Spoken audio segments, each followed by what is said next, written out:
لا حول ولا قوة إلا بالله العلي العظيم.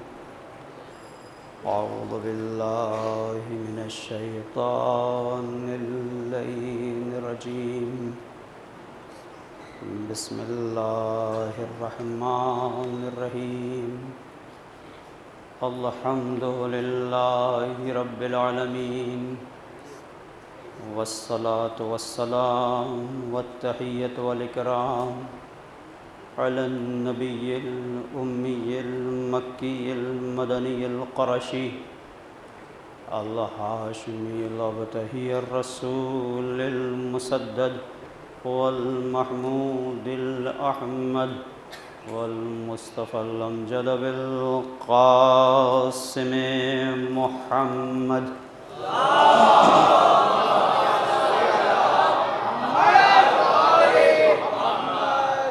وعلى آله الطيبين الطاهرين المعصومين المظلومين، لا سيما بقية الله الأعظم في الأرضين، ولعنة الله على أعدائهم أجمعين من ليلنا هذا إلى قيام يوم الدين. أما بعد، فقد قال الله الحكيم في كتابه الكريم. بسم الله الرحمن الرحيم. قل إن كنتم تحبون الله فاتبعوني يحببكم الله ويغفر لكم ذنوبكم والله غفور رحيم. قل أطيعوا الله والرسول فإن تولوا فإن الله لا يحب الكافرين. صلوات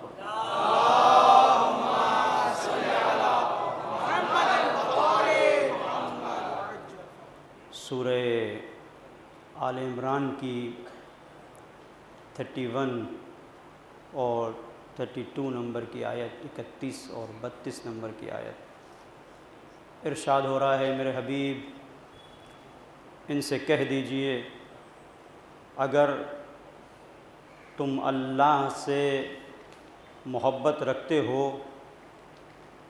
تو صرف دعوی محبت کافی نہیں، تمہیں پیغمبر کی بات کو ماننا ہوگا. فاتبعونی، میرا اتباع کرو.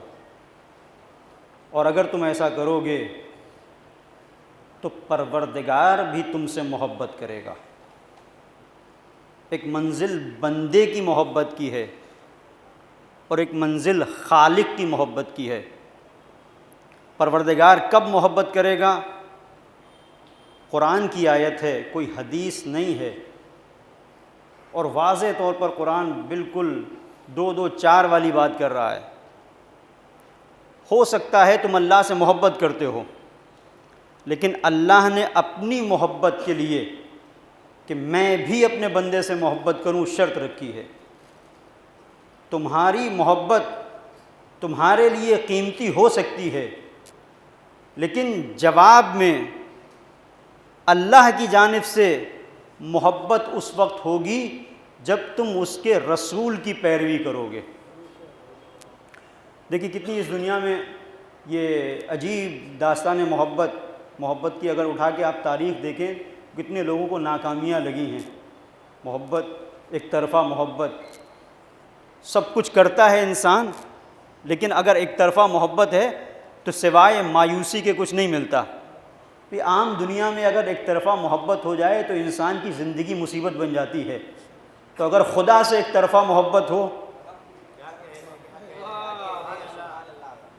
خدا سے اگر ایک طرفہ محبت ہو تو کتنی بڑی مصیبت ہے کہ سب کچھ خالق وہی ہے، رازق وہی ہے، رب وہی ہے، اور ایک طرفہ ہم محبت کیے چلے جا رہے ہیں. تو اگر کوئی ایسا راستہ ہو کہ محبت دو طرفہ ہو، جب تک دو طرفہ محبت نہیں ہوتی تو محبت کا مزہ نہیں ہوتا. ایک طرفہ محبت زہر کا جام بن جاتی ہے، لیکن محبت جب دو طرفہ ہو تب پھر انسان کو لذت کا احساس ہوتا ہے. اب اسی لیے آپ دیکھیں کہ بعض لوگ ایسے کہتے ہیں کہ بھئی نماز میں مزہ نہیں آتا، روزہ رکھتے ہیں بے دلی سے رکھتے ہیں، عبادت کرتے ہیں، مزہ نہیں آتا. کہاں سے مزہ آئے گا؟ ایک طرفہ محبت. جہاں محبت دو طرفہ ہوتی ہے، نماز کی حالت میں تیر نکال لیا جاتا ہے، پتہ نہیں چلتا.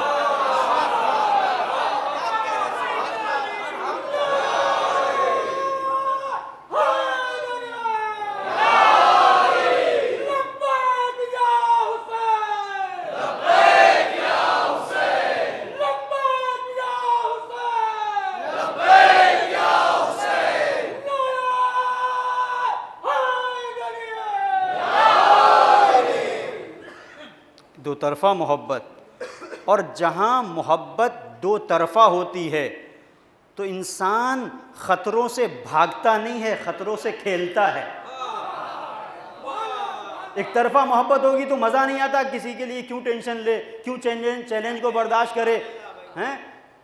آپ ایک طرفہ اگر محبت ہے، آپ دیکھیں ایک طرفہ محبت ہے تو وہ چیز نہیں آتی.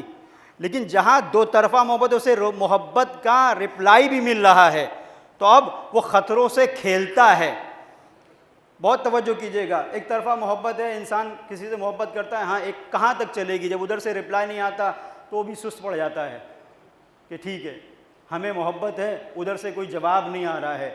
لیکن جب ادھر سے جواب آتا ہے تو عزیزوں، پیاس، بھوک، مصیبتیں، مصائب، آلام، جتنی مصیبت پڑے، ایک طرفہ محبت ہوگی تو آپ جتنی رکاوٹیں لے کے آئیں گے پھر وہ محبت ایک جگہ پہ جا کے دم توڑ دے گی. لیکن جہاں دو طرفہ محبت ہو، رکاوٹیں بڑھتی جائیں گی، محبت میں اضافہ ہوتا چلا جائے گا. اب اس پوری کائنات میں مختلف ایسے لوگ ہوں گے، بہت سارے ایسے افراد ہوں گے جن کا دعویٰ ہوگا کہ ہمیں خدا سے محبت ہے اور محبت اس طرح سے ہے کہ ہمیں بھی محبت ہے اور خدا بھی ہم کو چاہتا ہے. دو طرفہ محبت ہر جگہ ہر زمانے میں لوگ تو ملیں گے، لیکن کہیں پر آپ کو ایسی کوئی قوم نہیں ملے گی کہ جہاں پر ایک ایسا معاشرہ ہو کہ جس معاشرے میں 100% کہا جائے کہ اس میں ہر ایک وہ ہے جو دو طرفہ محبت کا حامل ہے، سوائے کربلا کے، جہاں 72 میں 72 کے 72 چاہے بوڑھا ہو، چاہے جوان ہو، چاہے بچہ ہو، دو طرفہ محبت ہے. نتیجہ یہ ہے کہ تشنگی ہوگی، بھوک ہوگی، پیاس ہوگی، نیزے ہوں گے، تلواریں ہوں گی، لیکن نہیں، ہم محبت کی راہ میں بڑھتے رہیں گے، پیچھے نہیں ہٹیں گے. صلوات پڑھ دے محمد اور آل محمد.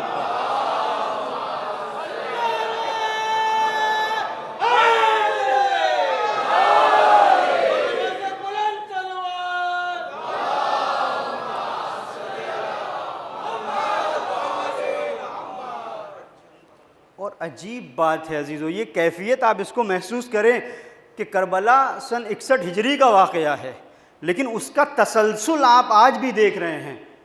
آج بھی جن لوگوں کے دلوں میں محبت حسین ہے تو انداز وہی ہے جو کربلا میں اصحاب حسینی کا تھا، کیونکہ انہی کے پیچھے چل رہے ہیں. اور آپ دیکھیں نتیجہ کیا ہے. کیا یہ کربلا کے اصحاب شہید ہونے سے ختم ہو گئے؟ ان کا ذکر مٹ گیا، ان کا تذکرہ نہیں ہے؟ نہیں عزیزوں، یہ ذکر کربلا بتا رہا ہے مارنے والے تاریخ کے قبرستان میں دفن ہو گئے، ان کا نام و نشان نہیں. یہ پہلا ایسا تاریخ کا واقعہ ہے کہ مرنے والے آج بھی زندہ ہیں اور مارنے والے ختم ہو گئے. اس لیے کہ وہ جو مرے انہوں نے اپنے مقصد کو باقی رکھا. اور یہاں سے ایک نیا فلسفہ حیات سامنے آتا ہے، تم مر جاؤ، مقصد اگر زندہ رہے تو تم زندہ ہو. یہی تو ہم اس سپر پاور کے احمق حاکم کو سمجھانا چاہتے ہیں کہ دیکھ، ہمارے پیچھے بیک گراؤنڈ میں کربلا ہے، ہمیں دھمکانا نہیں. اگر ہمیں مرنا ہوتا تو کربلا میں مر چکے ہوتے.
بڑی اچھی بات اس بچے نے اشعار کے ذریعے سے جو پیغام دیا، اس کو دیکھیے، جسم مرتا ہے روح زندہ رہتی ہے، بدن کی موت سے کردار مر نہیں سکتا، چھری کی دھار سے کٹتی نہیں چراغ کی لو،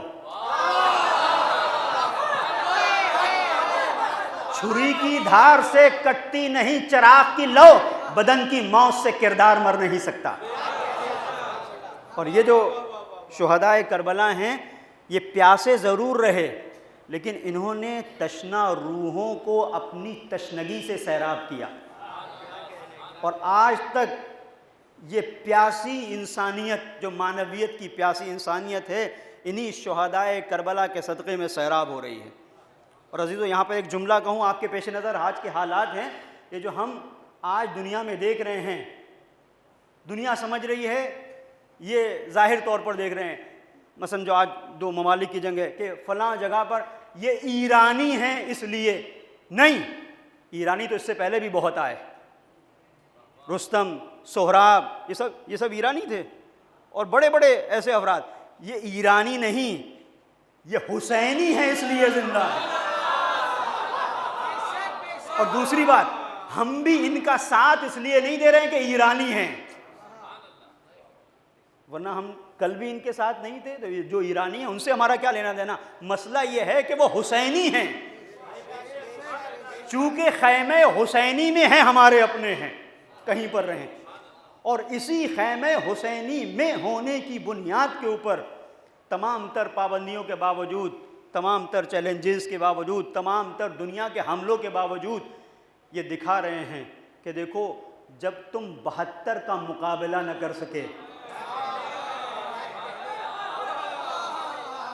انہیں محصور کر کے، پانی بند کر کے، چاروں طرف سے گھیر کے انہیں نہ مار سکے، تو ان کربلا والوں کو کہاں سے مارو گے جو سر سے کفن باندھ کے نکل آئے ہیں کہ اگر ہم آگے بڑھیں گے تو عشق حسینی کے جذبے کے ساتھ آگے بڑھیں گے۔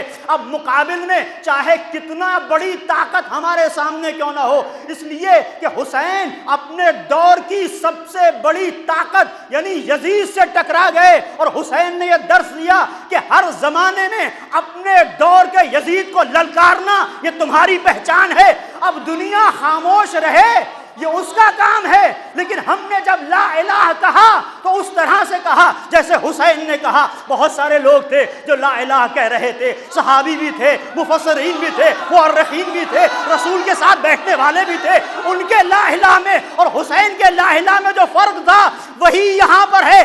آج بہت سارے عرب ممالک ہیں جہاں اذانوں کے گلدستوں سے اذان کی آواز بھی آتی ہے، مسجدوں میں بھی ہیں، کعبے میں بھی ہیں، لیکن ظلم کے خلاف ایک لفظ نہیں بول سکتے، بلکہ کسی اہل سنت ایک عالم نے کہا کہ تمہارے پاس تو شیطان ہے، اتنی کنکریاں شیطان کو ماری جاتی ہیں، تمہارے اندر تو اتنی طاقت نہیں کہ کوئی ایک کنکری اٹھا کر اپنے دشمن کی طرف پھینک دو۔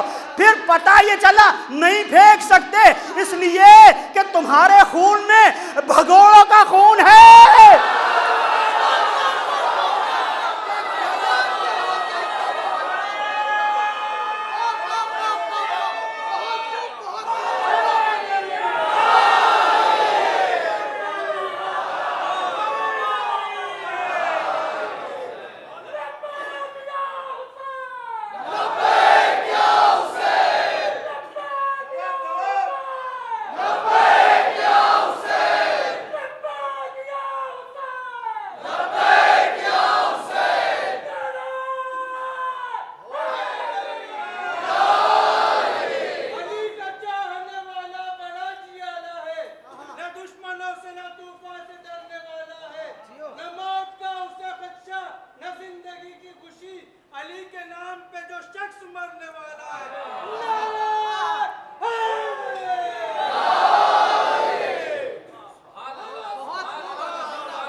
اب اس سے بڑھ کے شکست یزید کیا ہوگی؟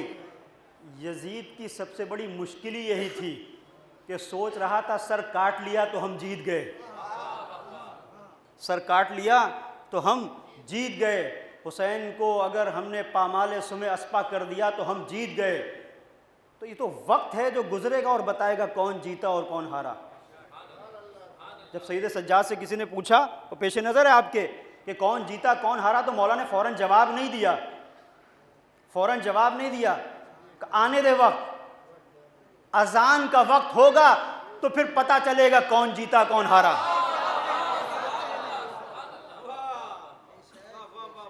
اذان کا وقت بتائے گا۔ تو ابھی بھی جو یزید کا وارث ہے وہ اسی مشکل میں ہے کہ ہم جیت گئے۔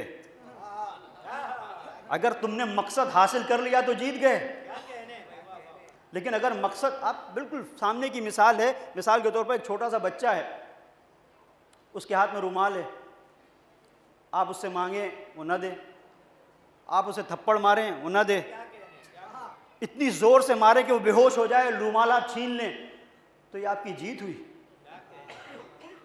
اس سے بڑی شکست نہیں ہوگی کہ ایک بچے سے جس کے پاس طاقت نہیں ہے، طاقت کے بل پر آپ نے رومال چھین لیا، جب تک اس کے اندر طاقت رہی اس نے رومال نہیں دیا۔ توجہ کیجئے گا، اس کا مطلب طاقت فتح اور شکست کی دلیل نہیں بنتی۔ اگر طاقت دلیل بنتی تو زینب بندھے ہوئے ہاتھوں اور رسن بستہ ہو کر دربار یزید میں اپنی فتح کا اعلان کرتی نظر نہ آتی کہ زینب نے آواز دی قید قیدک وسعیک وناصب جہدک واللہ لا تمحو ذکرنا ولا تمیت وحینا، یزید جو چاہے کر لے لیکن یاد رکھ نہ ہمارے ذکر کو ختم کر سکتا ہے نہ ہماری وحی کو مٹا سکتا ہے۔ اور جو زینب نے اعلان کیا، آج آپ دیکھیں، آج یہ آپ نے خبروں میں سنا ہوگا کہ اس جولانی کے کتوں نے جہاں پر عزائے سید الشہداء ہو رہی ہے وہاں جا کے موقع پہ حملہ کیا، کچھ لوگوں کو گرفتار کیا، کچھ کو شہید کیا۔ تو عزیزوں، اتنی شکست کے باوجود بھی کہ جہاں پر آج یزیدیت کا نام و نشان نہیں ہے، اس کے باوجود بھی ان احمقوں کو سمجھ میں نہیں آتا اور بار بار مقابلے پر آتے ہیں اور سید الشہداء کے اس ذکر کو مٹانا چاہتے ہیں کہ جس کے لیے پروردگار نے کہا وَرَفَعْنَا لَكَ ذِكْرَكَ۔ اگر کسی ذکر کو باقی رکھنے کی ذمہ داری خدا لے لے تو ساری دنیا مل کر اس ذکر کو ختم کرنا چاہے تو نہیں کر سکتی، اور اسی کے مقابلے پر جن کے ذکر کو خدا مٹانا چاہے ساری دنیا کی بیساکھیاں مل کر انہیں اٹھانا چاہے تو اٹھا نہیں سکتی، اس لیے کہ پروردگار نے ان کی قسمت میں ذلتوں کو لکھ دیا ہے۔ اور آج آپ جہاں پر عزت و شرف کا معاملہ ہے، دیکھیں خیبر میں مسلسل جنگ ہوتی رہی، مسلسل جنگ ہوتی رہی اور بڑے بڑے سورما آتے رہے، لیکن فتح نہیں ہوئی۔ فتح ہوئی تو حیدر کرار کے ہاتھوں پر۔ تو تاریخ تمہیں بتا رہی ہے، اے عرب مملکتوں کے سربراہوں، دیکھ لو آج تاریخ اپنے آپ کو تکرار کر رہی ہے، دہرا رہی ہے۔ جتنا چاہو اپنے بڑے بڑے لیڈروں کو بھیج دو، کچھ ملنے والا نہیں ہے، لیکن اگر فتح ہوگی تو حیدر کرار کی نسل سے کوئی سید علی جب سامنے آئے گا تو یہودی دم دبا کے بھاگیں گے، یہ کہتے ہوئے بھاگیں گے وہی آ گیا جس نے مرہم کو پچھاڑا تھا، پناہ گاہوں میں بھاگو کہ موت سے فرار ممکن نہیں ہے۔ علی کی تلوار سے اگر بچنا ہے تو اپنے آپ کو تہخانوں میں لے کے جانا پڑے گا۔ وہ فرق یہ ہے، کل ذوالفقار علی تھی، آج سجیل ہے، خیبر ہے، عماد ہے، فتح ہے۔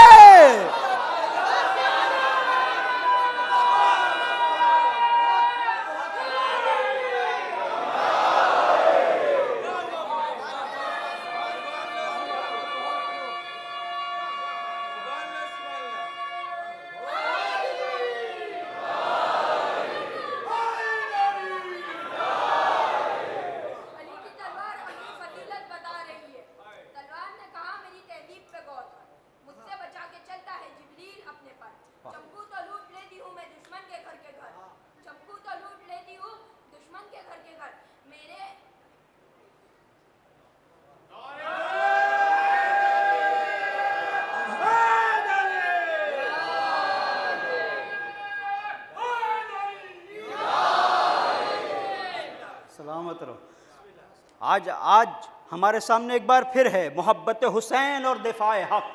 اگر محبت حسین ہے تو انسان کس طرح سے دفاع حق کرتا ہے، کس طرح سے ڈٹ کے مقابلہ کرتا ہے۔ دشمن پریشان ہے اور عجیب منزل ہے عزیزوں، یہ آج ہمارے سامنے جو ماجرا ہے یہ حق و باطل کا ایک عظیم معرکہ ہے۔ ایک طرف حسینی لشکر ہے، ایک طرف یزیدی ہیں، ایک طرف ایک ہی مزاج توحیدی، اور جس نے ایک بار نہ کہہ دیا تو وہ نہ ہاں میں نہیں بدل سکتا۔ یزید نے بھی تو یہی کہا تھا حسین بیعت کر لو، حسین نے کہا نہیں۔ آج یزید کا وارث یہی کہہ رہا ہے کہ سرنڈر ہو جاؤ،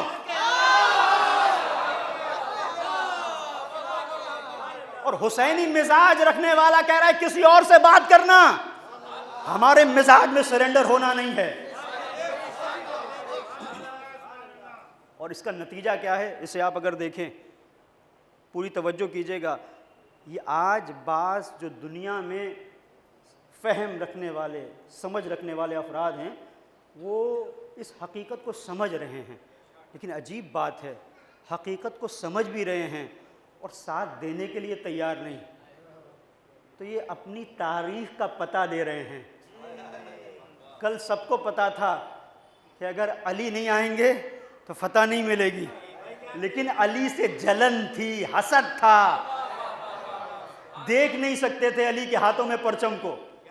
آج یہی صورتحال ہے، علی والے کے ہاتھوں میں پرچم دیکھتے ہوئے انہیں ایک حسد کا، ورنہ اندر سے انہیں خود پتا ہے کہ یہی آگے بڑھ کے مارکے کو جیت سکتا ہے، اس لیے کہ انہی کی تربیت حسینیت کے سائے میں ہوئی ہے، محبت حسین کے سائے میں۔ اور یہ اب صرف ہماری بات نہیں ہے، اب یہاں سے بہت توجہ کیجیے گا، صرف ہماری بات نہیں ہے، غیر کہہ رہے ہیں۔ آپ نے دیکھا ہوگا مراکش کا ایک یوٹیوبر ہے، اس نے ایک کلپ نکالی، بہت غور کیجیے گا، بڑی عجیب منزل اس نے اس چیز کو بیان کیا، اور اس میں میرے پاس ہے، اگر کسی کو چاہیے میں اسے دے سکتا ہوں، بہت مشہور ہوئی تھی، بہت وائرل ہوئی تھی۔ اس نے بڑی اچھی بات کی، کہتا ہے کہ میرا تعلق مذہب اہل سنت سے ہے، پہلے کلیئر کر دیا، وہ اہل سنت بھائی مجھے بہت پسند ہیں جو حق کا ساتھ دینے میں شرماتے نہیں، وہ بہت عزیز ہیں۔ ٹھیک ہے آپ کا کوئی بھی مسئلہ ہو، لیکن کم سے کم اتنی جرأت تو ہے کہ حق کو حق کہہ سکیں۔ ان منافقوں سے تو بہت بہتر ہیں جو ہیں اندر سے منافق اور اہل سنت کی نقاب ڈال کے بیٹھ گئے ہیں، ان سے بہت بہتر ہیں یہ افراد۔ تو یہ ہمارے بھائی ہیں، ٹھیک ہے، معمولی سے اختلاف ہے، ہم ان کا احترام کرتے ہیں، اور کسی بھی طرح سے کوئی توہین یا ہم سوچ بھی نہیں سکتے، اس لیے کہ یہ لوگ اصحاب کو مانتے ہیں، اور اصحاب کی خصوصیت یہ تھی کہ سید الشہداء سے بہت محبت کرتے تھے، اور ہم تو اس کو صحابی مانتے ہی نہیں جو صحابی ہو اور دل میں محبت نہ رکھتا ہو، بلکہ ہم تو یہ کہتے ہیں وہ کیسا صحابی جس کے دل میں محبت حسین نہیں، وہ صحابی نہیں پاجی ہے۔ اگر صحابی ہوتا تو اس سے محبت، اور یہ بڑا عجیب مرحلہ ہے عزیزو، اس پہ غور کیجئے گا کہ صحابی اور اہل بیت کی اکثر بات ہو جاتی ہے، تو ایک جملہ کہہ کے نکل جاؤں، فرق بعض لوگ کہتے ہیں کہ بھئی کیا فرق ہے؟ فرق یہ ہے کہ صحابی وہ ہوتا ہے جو رسول سے محبت کرے، اور اہل بیت وہ ہیں جن سے رسول محبت کرتا ہے، جن کو رسول چاہے وہ اہل بیت ہیں، تو ہم ان کے راستے پر ہیں۔ تو وہ جو یوٹیوبر ہے اس نے ایک جگہ پر اس چیز کو بیان کیا، سب سے پہلے کہا کہ بھئی میں اہل سنت ہوں اور میرا تعلق مکتب شیعہ سے نہیں ہے۔ پھر اس نے دو طرح کے اسلام کو پیش کیا، کہتا ہے مسلمان دو طرح کے ہیں، نام لیا سید علی خامنئی۔ آج آبروئے تشیع، آبروئے اسلام، آبروئے انسانیت کو خامنئی کہتے ہیں، جو انسانیت کی آبرو کو بچائے اسے خامنئی کہتے ہیں۔ تو وہ یہ کہتا ہے کہ اسلام دو طرح کا ہے، کہتا ہے خامنئی بھی مسلمان ہیں، اور مصر کا جو سیسی ہے حاکم وہ بھی مسلمان ہے، مصر کا سیسی یہ بھی مسلمان ہے۔ پھر کہتے ہیں کہ بن سلمان سعودی عرب کا، یہ بھی مسلمان ہے۔ اور سید علی خامنئی یہ بھی مسلمان ہے۔ آگے بڑھتا ہے، کہتا ہے اردن کا شاہ حسین یہ بھی مسلمان ہے، عبداللہ، تو عبداللہ یہ مسلمان ہے، اور جارڈن کا، اردن یعنی جارڈن، تو جارڈن کا جو حاکم ہے شاہ عبداللہ یہ بھی مسلمان ہے، اور سید علی خامنئی بھی مسلمان۔ کہتا ہے کہ یہ دبئی کا جو خلیفہ ہے بن زائد حاکم یہ بھی مسلمان ہے، اور سید علی خامنئی بھی مسلمان ہے۔ توجہ کیجیے گا، یہ بھی مسلمان ہیں، یہ بھی مسلمان ہیں، یہ سب مسلمان ہیں۔ امارات کا جو حاکم ہے خلیفہ کہ یہ بھی مسلمان ہے، سید علی خامنئی بھی مسلمان ہے۔ اب کہتا ہے لیکن یہ جتنے مسلمان ہیں ان کو ہم دیکھتے ہیں یہ سب ایک جگہ ہیں، اور یہ جو ایک مسلمان ہے اس سے ظلم دیکھا نہیں جاتا۔ اب جو جملہ ہے وہ کہتا ہے یہ جتنے بھی ہیں، یہ سی سی پی سی، شاہ اردن، ملک عبداللہ، یہ بن سلمان، بی بی جتنے بھی ہیں یہ سب کو اکٹھا کرو، بہت توجہ کیجیے گا، سب کو اکٹھا کرو، ایک ترازو کو لو، ایک ترازو اتنی بڑی ہو جن میں سب کو تولا جا سکے، سب کو ایک پلے میں رکھو، بن سلمان کو، سی سی کو، شاہ اردن کو، مصر کے حاکم کو، دبئی کے حاکم کو، امارات کے حاکم کو، سب کو ایک پلے میں رکھو، اور دوسرے پلے میں سید علی کو نہیں، سید علی خامنئی کی جوتیوں کو رکھو۔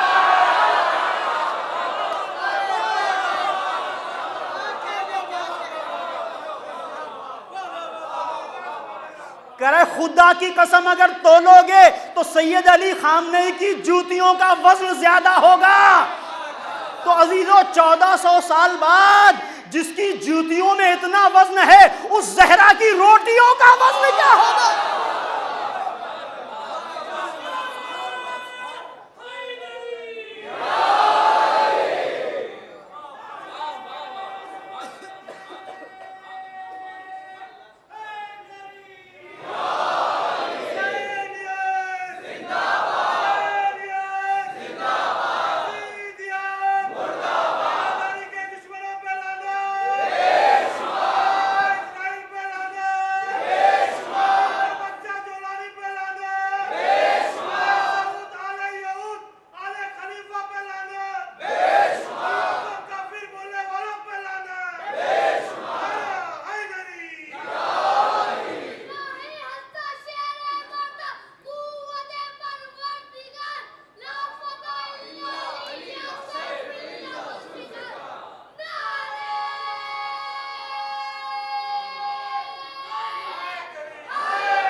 عزیزو اس عرب کے اس یوٹیوبر نے ایک فیصلہ کر دیا، بعض لوگوں کی سمجھ میں نہیں آ رہا تھا، جب مولا اپنی جوتیوں کو جو ٹوٹی ہوئی تھی سل رہے تھے، ٹوٹی ہوئی جوتیاں سل رہے تھے، تو کسی نے کہا مولا یہ کیا، یہ ٹوٹی ہوئی جوتیاں ہیں، کیا انہیں آپ سی رہے ہیں، اپنے ہاتھوں سے سی رہے ہیں، نہیں لے لیں۔ پوچھا قمبر کا نام آتا ہے، قمبر اس جوتیوں کی قیمت کیا ہے تمہیں پتہ ہے؟ کہ مولا کیا، اس کی کوئی قیمت نہیں ہوگی، کون اسے خریدے گا؟ تو آواز دی تھی میرے مولا نے 1400 سال پہلے کہ خدا کی قسم تمہاری یہ خلافت علی کی جوتیوں کے برابر نہیں۔ وہ علی نے کہا تھا، آج خود ان کے نظریے کے ماننے والے کہہ رہے ہیں جس علی کے فرزند کی جوتیوں میں اتنی طاقت ہو کہ سارے عرب حکمرانوں کو اپنے وزن سے تول دے، سوچو اس علی کی جوتیوں کی عظمت کیا ہوگی۔ یہاں سے واضح ہوتا ہے علی نے عملی طور پر یہ چیز ثابت ہوئی، عملی طور پر، یہ دعویٰ نہیں ہے کہ بس ایسے ہی جوش میں علی نے ایک جملہ کہہ دیا تھا، علی کو انتظار تھا آج نہیں کل خود تم کہو گے۔ علی کی جوتیوں کی بات تو بہت دور ہے، یہ تو اس کی جوتیاں ہیں جو علی کی جوتیوں کے نیچے رہنے پہ فخر کرتا ہے،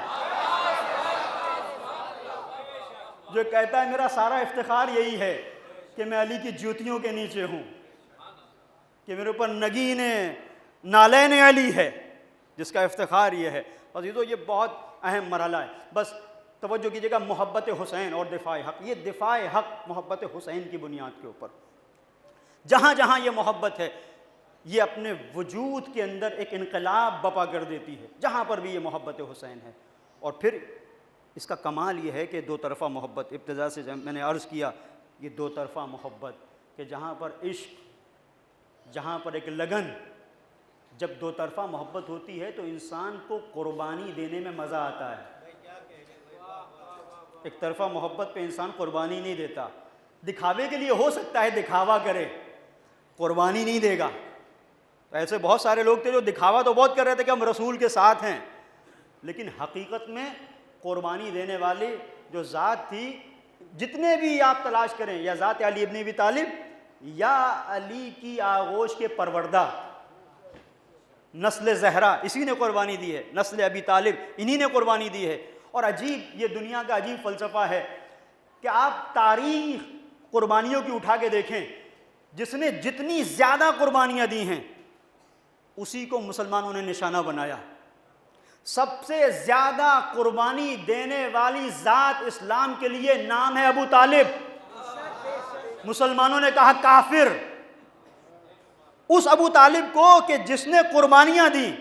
آج بھی اسلام کے لیے، قبلہ اول کے لیے سب سے زیادہ قربانی دینے والی قوم کا نام ہے شیعہ. مسلمان کہتے ہیں کافر. بعض لوگ اس پر کہتے ہیں کہ یہ کیسا معاملہ ہے، ہم کہتے ہیں کہ اس پہ خوش ہونا چاہیے. 1400 سال بعد صحیح دنیا سمجھی تو ہمارا اور ابو طالب کا مذہب ایک ہے.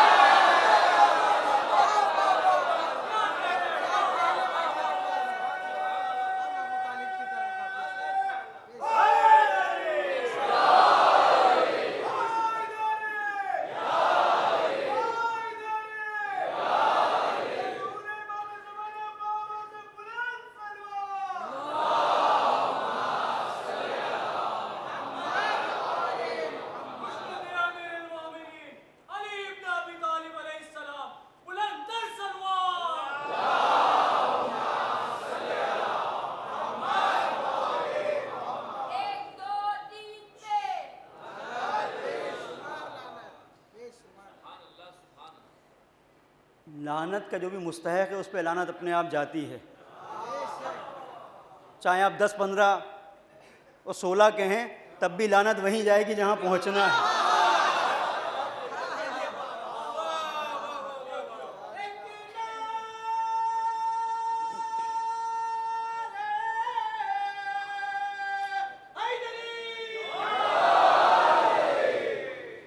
آپ کے اسی شہر میں ایک زمانے میں ایک خطیب آیا کرتے تھے، مرحوم علامہ خطیب اعظم غلام عسکری تابہ، جنہوں نے ایک عرصے تک خواجہ مسجد میں بھی اشرا پڑھا اور ایک عرصے تک شاہ خراسان میں بھی، اور بڑا ان کا عجیب انداز تھا.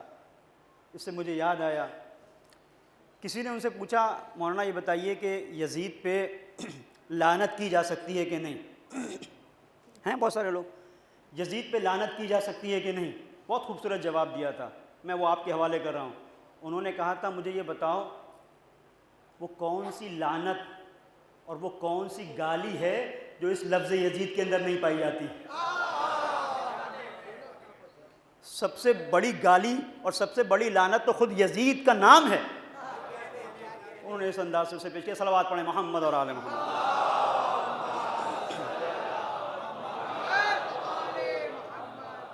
دفاع حق اور محبت حسین، یہ محبت حسین انسان کے وجود کے اندر شعور پیدا کرتی ہے کہ حق کی ڈگر پر جمے رہو جیسے حسینی جمے رہے. یہ شعور پیدا کرتی ہے، پابندیاں ہوں، محاصرہ ہو، بھوک اور پیاس ہو، ڈٹے رہو. یہ محبت انسان کو حقیقت میں زندگی کے مزے سے، زندگی کی لذت سے آشنا کرتی ہے، اور اسے آپ آج اس دور میں دیکھ سکتے ہیں. میں نے کل جہاں پر سلسلہ گفتگو کو چھوڑا تھا، کوفے کے حالات میں آپ کی خدمت میں بیان کر رہا تھا کہ جہاں میں نے آپ کی خدمت میں عرض کیا یہ ایک حساس مرحلہ ہے، سنجیدہ گفتگو ہے، توجہ کیجیے گا،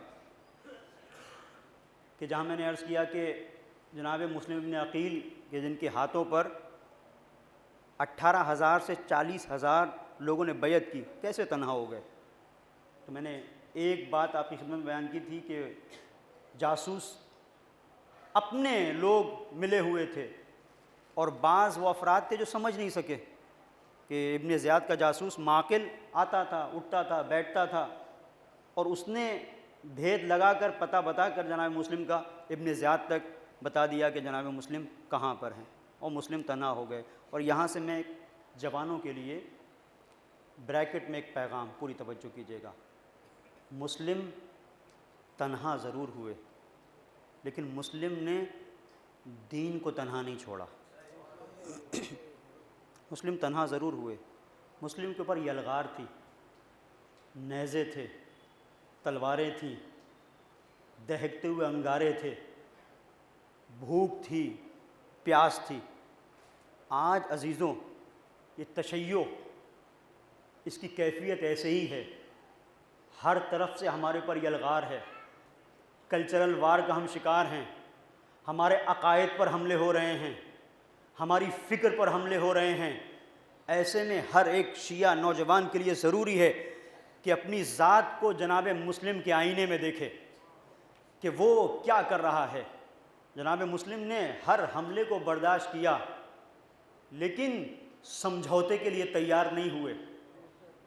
کہیں پر بھی جناب مسلم نے مدد نہیں مانگی، کہیں پر بھی گلہ نہیں کیا، کہیں پر بھی شکوہ نہیں کیا۔ آج ہمارے یہاں ایک مصیبت یہ ہو گئی ہے کہ بعض جگہوں پر مجالس میں کہ بھئی وہ مجالس کا پہلے تو انداز الگ تھا، اب ان مجلسوں میں کیا ملتا ہے، کہاں جائیں گے۔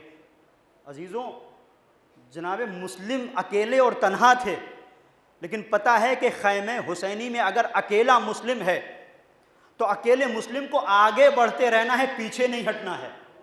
تو عزادارو اگر تم مسلم ہو اور یہ عزاداری امانت سید الشہداء ہے تو اس عزا کو آگے بڑھانا ہے، پیچھے نہیں ہٹنا ہے، مایوسی کا شکار نہیں ہونا ہے۔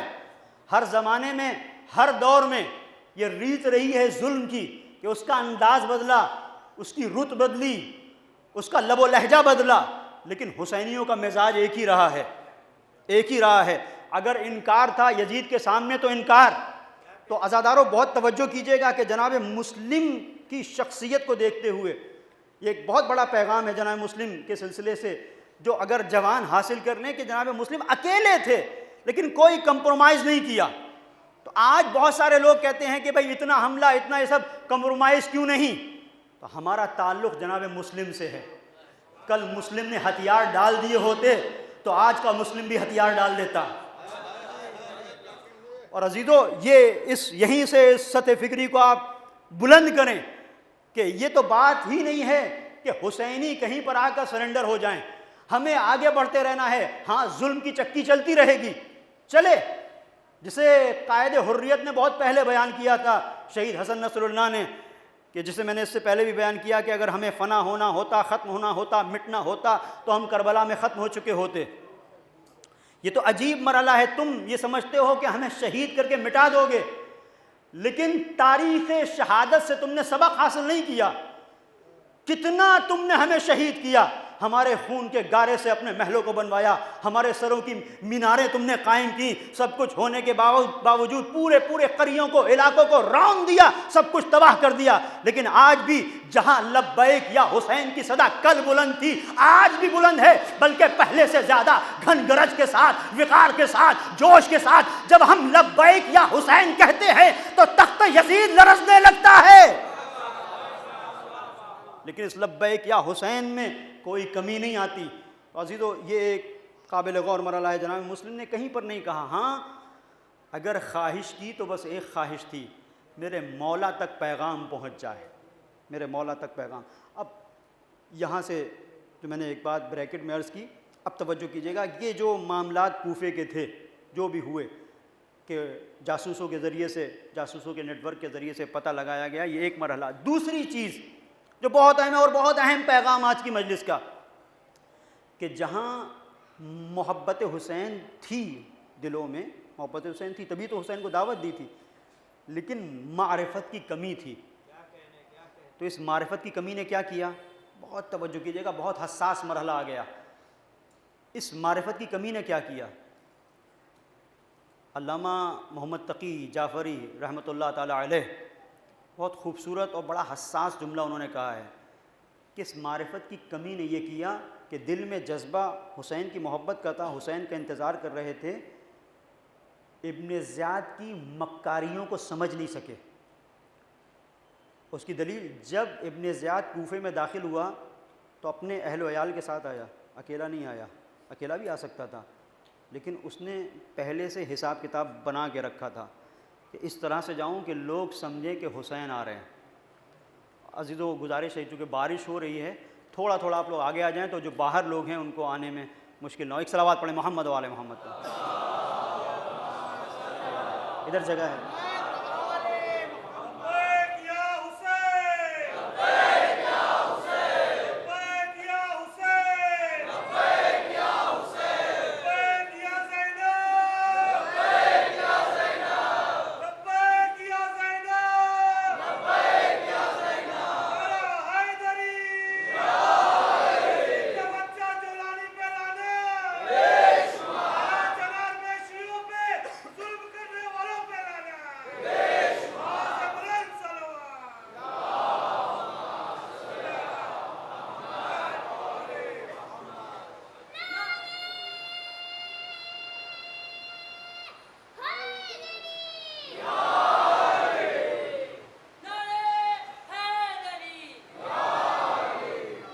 تو بس میں یہیں پر بیان کو روک رہا ہوں کیونکہ بہرحال بارش ہے اور آپ کو جانا بھی ہے یہیں پر اور وقت بھی ہو گیا۔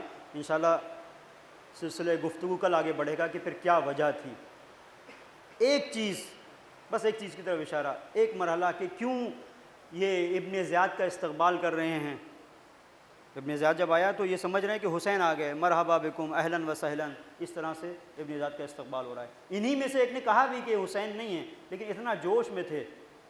تو یہ کوفے کا واقعہ ہمیں بتاتا ہے کہ جوش کے ساتھ ہوش ضروری ہے۔ اگر جوش کے ساتھ ہوش نہیں ہوگا تو ابن زیاد کی چال میں گرفتار ہو جاؤ گے۔ اور دوسرا سب سے بڑا سبب یہ رہا کہ انہوں نے خود فیصلہ کرنے کی ٹھانی۔ خود فیصلے میں کیا ہوتا ہے، ہمارے ذہن میں آ گیا کہ یہ حسین ہے، بس ان کا استقبال کر رہے ہیں۔ راستہ کیا تھا؟ حسین نے کوفے میں کوفیوں کو تنہا تو نہیں چھوڑا تھا، اپنے سفیر کو بھیجا تھا۔ تو راستہ کیا تھا؟ استقبال کرنے سے پہلے سفیر حسینی کے پاس آتے، جناب مسلم ابن عقیل کے پاس، کہ آپ مولا کے نمائندے ہیں، سفیر ہیں، آپ کو پتہ ہوگا حسین کب آ رہے ہیں۔ تو معرفت یہ کہتی ہے، لیکن یہ نہیں کیا۔ تو وہی غلطی جو کوفے والوں نے کی آج کچھ اپنے کر رہے ہیں۔ جب عصر غیبت میں مولا پردے کے پیچھے جا رہے ہیں تو علماء کو، فقہا کو مولا نے اپنا نمائندہ بنایا۔ تو آج جو لوگ کہہ رہے ہیں کہ کسی فقیہ کے پاس مت جاؤ، کسی مرجع کے پاس مت جاؤ، اس کا مطلب وہ اپنے آپ کو آمادہ کر رہے ہیں کہ پوری قوم کو کسی ابن زیاد کے حوالے کر دیا جائے، کہ جب تک یہ امام کا نمائندہ رہے گا یہ ابن زیاد کی چالوں کو برباد کر دے گا، مکمل نہیں ہونے دے گا، اس کے سیناریو کو باطل کر دے گا۔ لہٰذا ایک ایک تشیع سے جو بھی متعلق ہے ہر ایک کی ذمہ داری ہے، اگر کوئی مرجع کی توہین کرتا ہے، اگر کسی فقیہ کی توہین ہوتی ہے تو سمجھ لو یا وہ ابن زیاد کا جاسوس ہے یا اس کا کام کر رہا ہے۔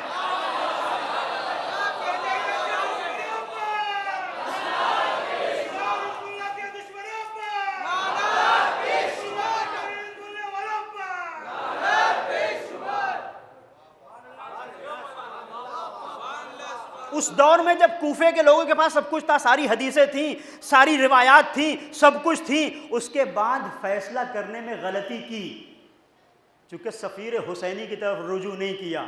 تو آج کیا گارنٹی، آپ کہتے ہیں روایات سے نتیجہ لے لیں گے، ہمارے پاس قرآن موجود ہے، سنت، تو عزیزو ٹھیک ہے، لیکن وہ جو فہم روایت رکھتا ہو، وہ جو فہم حدیث رکھتا ہو، اس کی طرف اگر رجوع نہ کیا جائے تو مشکل ہو جائے گی۔ اور اسی لیے آپ دیکھیں کہ سید الشہداء جب کربلا کی جانب آ رہے ہیں تو ایک مقام پر آپ نے پرچموں کو تقسیم کیا ہے، ایک مقام پر پرچم تقسیم کیے ہیں۔ یہ زہیرقین تمہارا پرچم ہے، یا حضرت ابوالفضل عباس کا 8 پرچم یا 12 پرچم ملتے ہیں تاریخ میں۔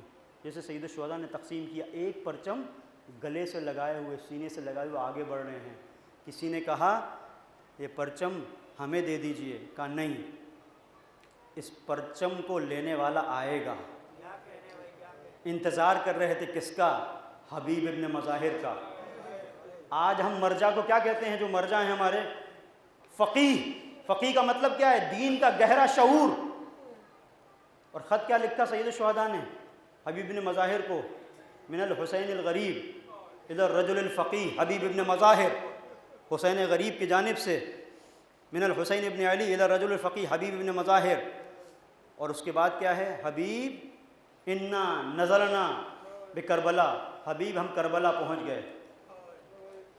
اگر تم ہماری نصرت کرنا چاہتے ہو فعاجل الینا انت تعلم قرابتنا من جدنا رسول اللہ، حبیب تم جانتے ہو کہ رسول اللہ سے ہماری قرابت کیا ہے، ہماری مدد میں دیر نہ کرنا حبیب، جلدی آنا۔ ہم محسوس کر رہے ہیں اس کا مطلب کیا ہے؟ کہ ایک فقیہ وہ ہے کہ جس کے لیے پوری کربلا ٹھہری رہی، اسے فقیہ کہتے ہیں۔ پوری کربلا جس کا انتظار کرے اسے فقیہ کہتے ہیں۔ تو فقیہ فقہا کا ہم پر ایک احسان ہے۔ بس عزیزوں، بڑا زینب کو حبیب کے آنے سے ڈھارس ملی ہے۔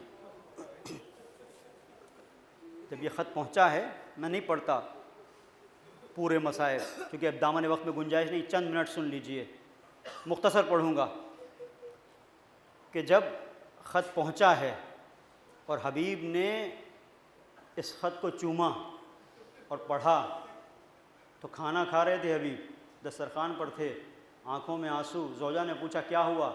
کہا فرزند زہرا کا خط ہے۔ کیا سوچا؟ کہا مدد کے لیے بلایا ہے، پکارا ہے۔ پھر کیا فیصلہ کیا؟ کہا جانا تو چاہتا ہوں لیکن تیرا خیال آ جاتا ہے، تیرا کیا ہوگا؟ کتنی بامعرفت زوجہ تھی۔ حبیب میں خاک پھانک کے زندہ رہوں گی، تمہارا مولا تمہیں بلا رہا ہے، جاؤ۔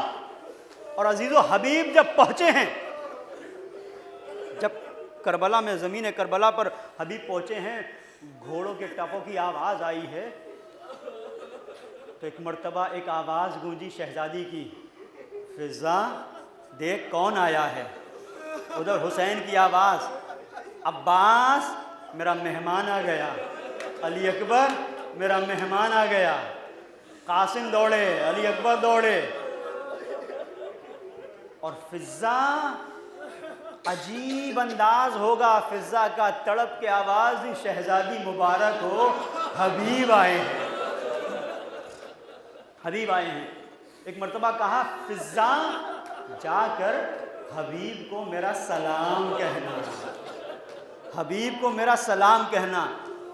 اب میں نے مقتل میں نہیں دیکھا لیکن علامہ جوادی نے لکھا کہ جیسے ہی فضا نے آ کے سلام شہزادی پہنچایا ہے حبیب کو، حبیب نے اپنے آپ کو گھوڑے سے گرا دیا، زمین کربلا پر خاک کربلا کو لیا، اپنے سر پر رکھتے جاتے ہیں۔ ہائے ایسا وقت آ گیا اہل بیت کے گھرانے پہ کہ غلاموں کو شہزادیاں سلام گئے۔ جزاکم ربکم خیر الجزا۔ خدا کسی غم میں نہ رلائے سوائے غم حسین۔ یہ حبیب ابن مظاہر دل زینب کی ڈھارس بن گئے، حبیب دل زینب کی ڈھارس بن گئے۔ اور صرف یہ ایک منزل نہیں، ایک اور آؤ شب عاشور۔ شب عاشور جب ایک بھائی اپنے بہن کے ساتھ گفتگو کر رہا ہے اور بہن اپنے بھائی سے کچھ کہہ رہی ہے، بھیا تم نے اپنے جانثاروں کو آزما تو لیا ہے بھیا، اپنے اصحاب کا چونکہ زینب نے دیکھا ہے نانا کا جنازہ کس طرح سے رہا، اماں کا جنازہ تاریکی میں اٹھا، بابا کا جنازہ کیسے، اور بھیا حسن کے جنازے پہ تیروں کی بارش۔ تو زینب بہن ہے، ایک دھڑکا لگا ہوا ہے، بھیا کہیں تنہا تو نہیں چھوڑ دیں گے۔ نافع تاریخ میں ملتا ہے، نافع بن ہلال گزر رہے تھے، کانوں میں آواز، بھیا اپنے اصحاب کو آزما تو لیا ہے۔ اب نافع ایسا لگا کہ جیسے کسی نے پیروں میں زنجیر ڈال دی، سوچ رہے ہیں کیا کریں، کدھر گئے؟ حبیب ابن مظاہر کے خیمے میں۔ اور ایک مرتبہ باہر جا کے کھڑے ہوئے، تاریخ نے نہیں لکھا لیکن میرا دل کہتا ہے آنکھوں سے آنسو جاری ہوں گے، ہاتھ پیر کانپ رہے ہوں گے، اے حبیب غضب ہو گیا، کیا ہوا؟ شہزادی کو ہماری وفا کا یقین نہیں ہے۔ عزیزو، عجیب خوبصورت منظر کربلا نے نقل کیا۔ ایک مرتبہ حبیب نکلے، اصحاب حسینی کے خیمے میں آئے، برائر نکلو، مسلم ابن اوسجا نکلو، ابو سمامہ سیداوی اسدی باہر آؤ، سعید باہر آؤ، اب یہ بیٹھے رہنے کا وقت نہیں ہے، جان باہر آؤ۔ سب کو لیا، کہنا کیا چاہتے ہیں؟ آئے جناب زینب کبریٰ کے خیمے کے سامنے، ایک مرتبہ شہزادی کو بلایا، حبیب کچھ کہنا چاہتے ہیں، سارے انصار کو ایک ساتھ کھڑا کر دیا، ایک ساتھ کھڑے ہوئے ہیں۔ زینب کیا کہنا چاہتے ہو حبیب؟ اے شہزادی بھئی یہ حبیب آیا ہے، اور ایک مرتبہ اشارہ کیا، جیسے ہی میں کہوں اے اصحاب باوفائے حسینی اپنی تلواروں کو اپنی گردن پر رکھ لینا، ایک مرتبہ اشارہ ہوا، تلواریں گردنوں پہ آ گئی، ہاتھوں کو جوڑا، اے شہزادی سنا ہے ہماری وفا پہ اعتبار نہیں، ایک اشارہ کرے یا گردنیں کٹ کے سراب کے قدموں میں آ جائے۔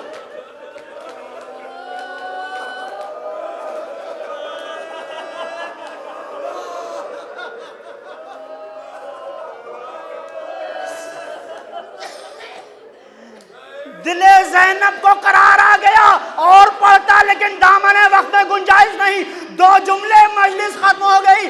اب زینب کا دل مطمئن ہو گیا، جس کے پاس حبیب جیسا دوست ہو، ارے جس کے پاس زہیر قین، ابو سمامہ سیداوی اسدی، مسلم ابن اوسجا، سعید جیسے افراد اور حبیب جیسا دوست، ارے اس کا کوئی بال بیکا نہیں کر سکتا۔ لیکن ایک وقت وہ بھی آیا جب سارے اصحاب وفا ارے گردن کٹا کے سو گئے، زینب نے کیا دیکھا؟ ارے ایک نشیب میں تلواریں بلند، نیزے بلند ہوتے ہیں، دوڑتی ہوئی تلے زینبیہ پہ گئی۔ اب حسین تنہا، شاید ارے چشم تصور میں حبیب کی طرف نظر کی ہو، اے حبیب، ارے وہ شب عاشور تھی، میرے دل کو ڈھارس مل گئی، اے حبیب کہاں ہو؟ اپنے دوست کو بچا لو حبیب۔ اب جو دیکھا تو کیا دیکھا؟ وہ شمر و جال سنا لا صدر، شاید تڑپ کے آواز دی ہو، یہ صبر زینب ہے کہ شمر کو سینے پہ بیٹھا دے گئی۔ اے حبیب اگر تم ہوتے تو نہ دیکھ سکتے، سیعلم الذین ظلموا ایام قلم ینقلبون، انا للہ و انا الیہ راجعون۔